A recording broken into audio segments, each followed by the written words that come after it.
Hay lugares en Internet que son diferentes. Funcionan con sus propias reglas, casi como si fueran una dimensión aparte. Hoy vamos a meternos en uno de los más notorios, un lugar que ha generado tantos mitos como polémicas. Vamos a intentar descifrar su código. Para entender esto, tenemos que retroceder un poco en el tiempo. Cuando Internet llegó, no era para nada el espacio organizado que es hoy. Era más bien como una nueva frontera, un territorio enorme y la verdad bastante desconocido. Y vaya que cambió, de una forma radical. Por primera vez en la historia, de repente millones de personas de todo el mundo podían conectarse al instante, compartiendo de todo, ideas, información, secretos, sin ninguna barrera. Y aquí está la clave de todo, ¿eh? En sus inicios era un espacio casi anárquico. No existían los algoritmos que te recomiendan cosas, ni una moderación estricta, mucho menos identidades verificadas. Era, en pocas palabras, un caos puro. Y fue precisamente en ese caos, en esa libertad que no se había visto nunca antes, donde nació un tipo de comunidad completamente diferente a todo lo demás. Un nombre que para muchos evoca misterio. Y para otros, bueno, el lado más oscuro de la red. Para poder comprender su naturaleza, lo primero que hay que entender es su característica más fundamental, la ausencia de identidad. Miren, a diferencia de cualquier red social que conozcamos, aquí el perfil de usuario simplemente no existe. No hay muros, ni seguidores, ni un historial de publicaciones. O sea, no hay ninguna forma de construir una reputación.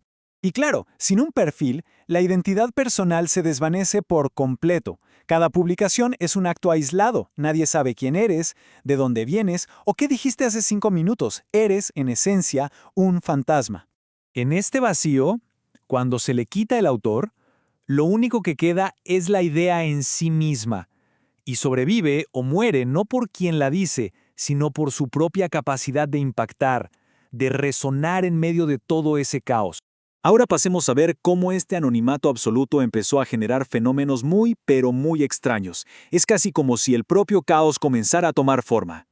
El sitio de repente comenzó a llenarse de anomalías, imágenes inquietantes que nadie sabía de dónde habían salido, relatos que borraban la línea entre la realidad y la ficción, archivos que, de verdad, parecían haber surgido de la nada. Quizás el ejemplo más conocido es este.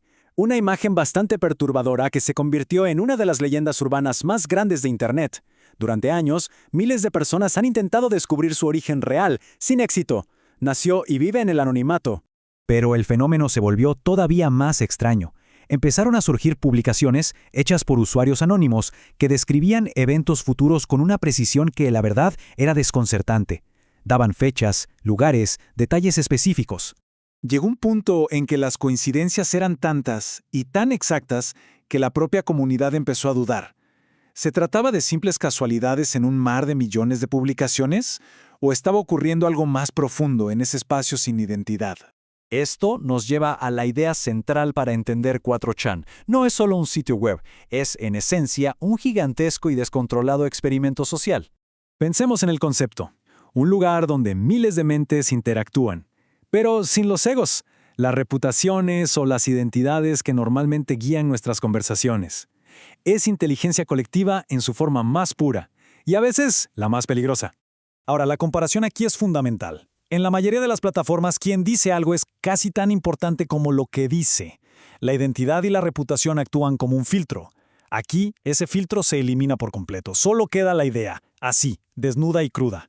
Y esto, por supuesto, nos lleva a la conclusión, a la consecuencia más profunda y quizás más ominosa de este experimento. El anonimato total tiene una implicación directa y muy poderosa. Si una idea no tiene autor, sin un autor, no hay consecuencias. No hay rendición de cuentas. Se puede decir lo que sea, proponer lo que sea, compartir lo que sea, sin temor a que eso afecte a una reputación o una identidad porque simplemente no existen. Y este entorno se convierte en un caldo de cultivo único, en una especie de santuario para pensamientos que en cualquier otro espacio social serían inmediatamente rechazados, ignorados o de plano censurados. Ideas incómodas, peligrosas o simplemente prohibidas. Se dice que en ese caos, entre millones de ideas, surgió una tan perturbadora que incluso allí, en el rincón más libre de la web, intentaron silenciarla. Esto nos deja con una pregunta final. ¿Cuál es el verdadero poder de una idea cuando nadie tiene que responder por ella?